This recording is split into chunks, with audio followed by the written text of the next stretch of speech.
Ko mēs šodien svinam? Kas par svētkiem?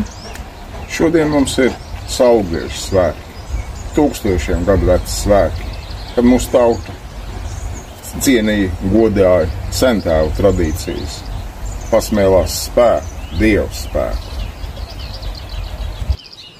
Un kāpēc Saulgrieži, nevis Jāņi?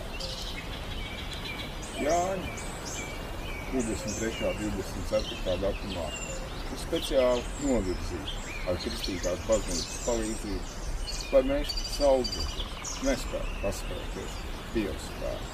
Un faktiski Jāņi ir pārvērsti dzeršanas un noēšanās svētkiem, kurām nav sakars ar tautas tradīcijām, nav sakars ar tautas vienības spēku un nav sakars ar Dievu vārdu mūsu svētkos.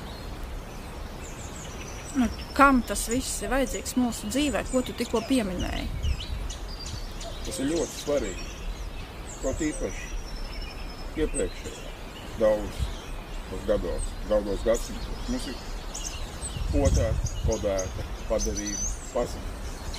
Faktiski, ko Čečers teica, nav pagātnes tautai, nav nākotnes. Ir noliekt mūsu pagātnes, izsvītrot mūsu pagātnes, vilti, rāpt mūsu pagātnes.